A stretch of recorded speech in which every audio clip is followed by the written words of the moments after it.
Assalamualaikum warahmatullahi wabarakatuh.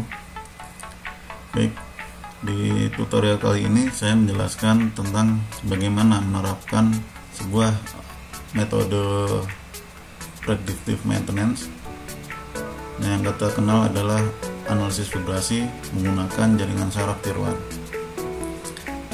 Jadi di sini mesin ini namanya continuous centrifugal. Dalam mendiagnosis mesin seperti ini, jadi kebanyakan mesin berotasi itu biasanya deteksi dengan ciri getarannya. Jadi untuk mesin yang berotasi, jika getarannya sudah misalnya mencapai level yang tinggi, nah dari getaran tersebut kita bisa memperoleh atau mendiagnosis apa sebenarnya yang menyebabkan mesin ini bermasalah, atau misalkan masalahnya yaitu vibrasinya besar. Contohnya di sini ada sebuah, jadi untuk continuous centrifugal terdiri dari beberapa komponen. Komponen itu salah diantaranya adalah seperti di sini ya, untuk bagian piringan ini. Nah, piringan ini yang sering terjadi misalkan unbalance. Nah, unbalance juga dapat menyebabkan vibrasi yang besar. Lalu di bawahnya di sini tersusun sebuah motor dihubungkan dengan sabuk ya, belt.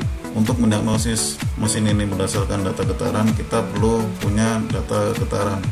Jadi minimal berupa data spektrum atau spektrum yang dihasilkan dari metode fast Fourier transform dan data besar vibrasinya tersebut. Lalu nilai vibrasi kita bandingkan dengan standar yang berlaku, misalkan yang sering digunakan adalah standar ISO. Lalu untuk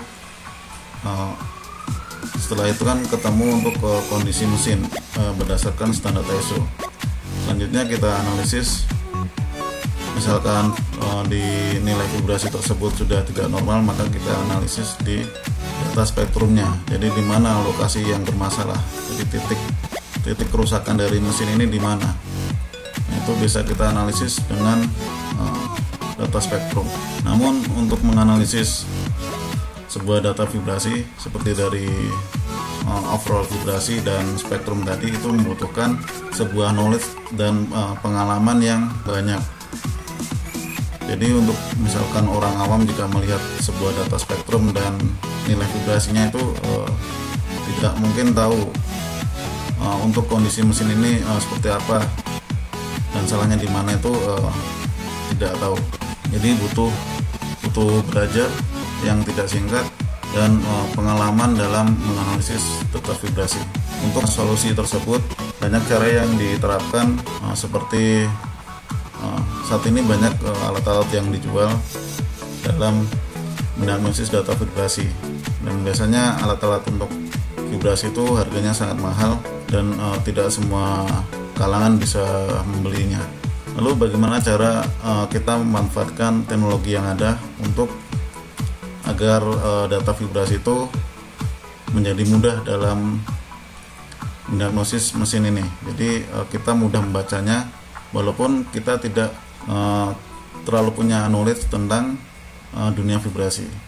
Nah, salah satunya adalah dengan menerapkan jaringan saraf tiruan. Jadi kita manfaatkan jaringan saraf tiruan itu untuk pengenalan pola, jadi pattern recognition.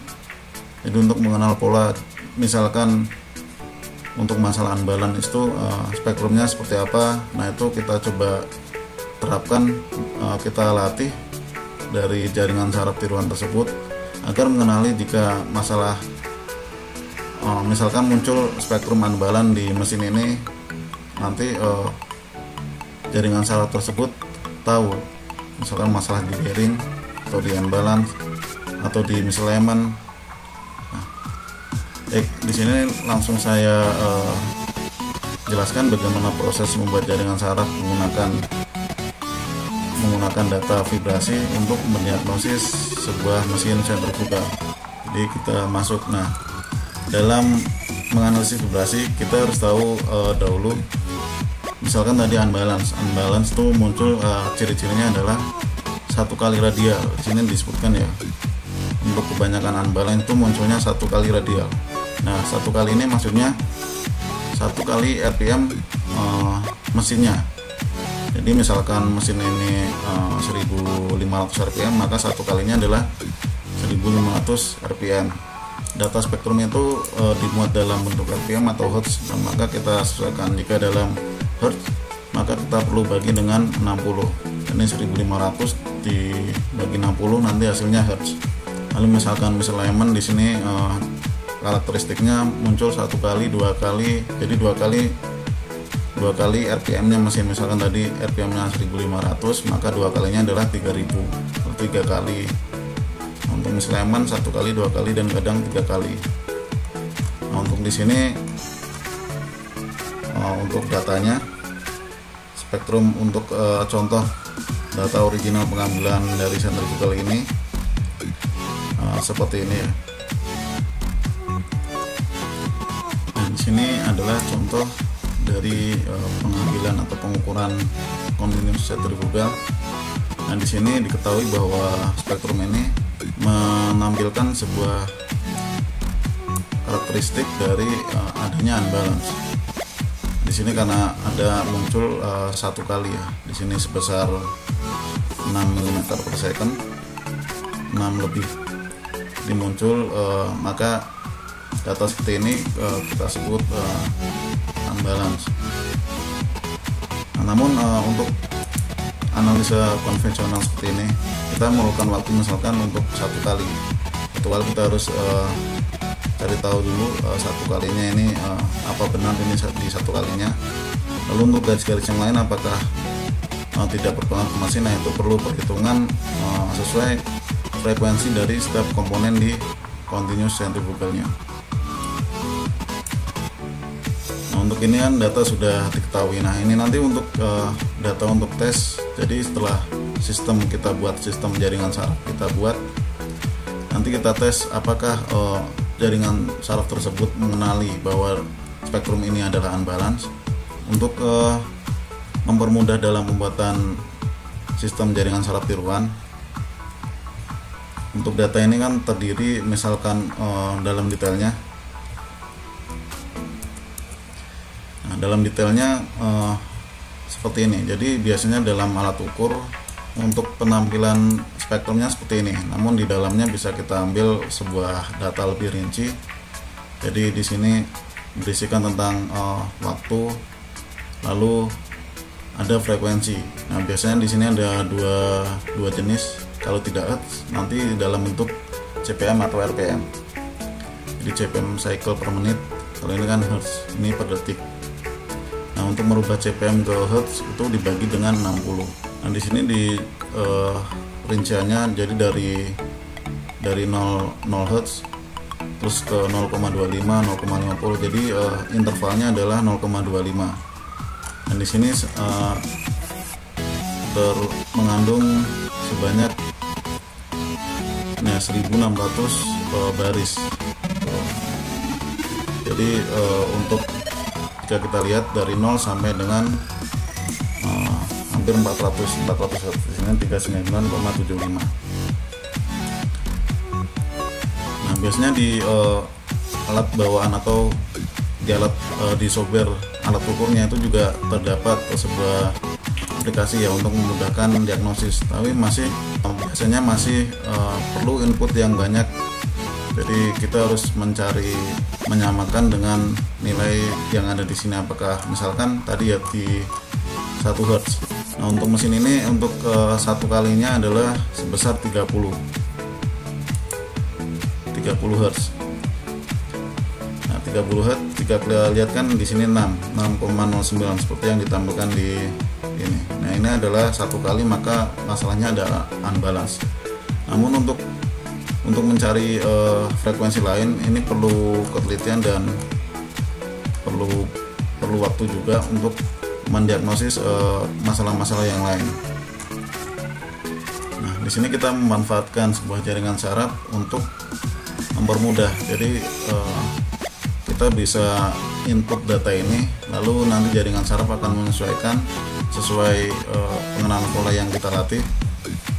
nanti langsung muncul sebuah hasil. Misalkan kita inginkan adalah titik lokasi kerusakannya di mana, lalu kondisi mesinnya seperti apa. Nah, itu kita bisa buat seperti itu. Nah, di sini untuk membuat data latih untuk jaringan saraf, katalogisinya adalah memerlukan banyak data untuk melatih ketika kita ingin membuat jaringan saraf. Nah, agar di sini kan saya tidak kurangnya tidak memiliki cukup data, jadi ada beberapa data yang saya punya. Nah, saya bisa memanfaatkan dari data tersebut, lalu saya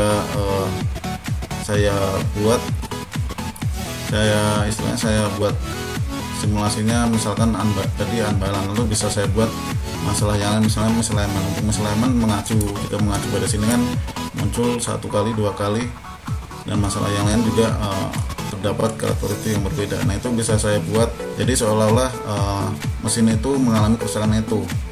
Jadi nanti data tersebut bisa kita buat sebagai data latih di jaringan saraf tiruan.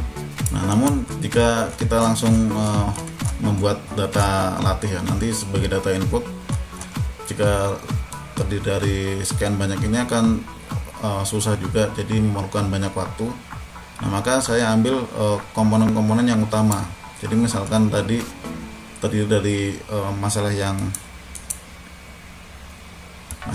kita hadapi.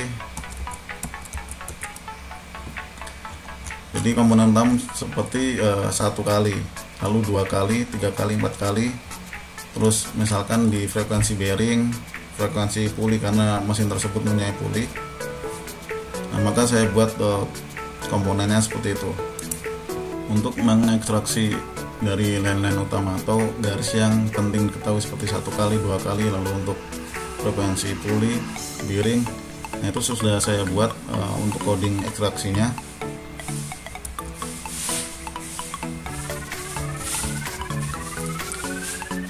Untuk codingnya seperti ini. Jadi di sini nanti untuk data mentah ini ya, data input, data spektrum originalnya. Jadi kita masukkan dulu ke sistem. Sistem ini akan dipisahkan untuk line-line yang utama sesuai frekuensi yang kita buat. Jadi misalkan di sini, jadi seperti S1 ini maksudnya yang untuk 0,5. Jadi 0,5 dari RPM. Lalu S3 ini 1 kalinya RPM. Nah, ini RPM karena inputnya kan berupa rumus di sini, RPM-nya dari sebuah RPM. Jadi yang ini ya, RPM 1 ini RPM dari motor, ini RPM yang dari setelah melalui puli terus ke dead yang di atas, terus 1800, 1500. Dan di sini untuk karena tadi RPM maka saya bagi 60 karena menyesuaikan di data spektrum ini berupa hertz. Seperti di sini sudah. Nah, ini saya ambil dari spesifikasi bearingnya. Biasanya muncul untuk PPFI nya berapa hertz. Lalu ini sudah saya buat ya. Ini saya coba terapkan di MATLAB langsung.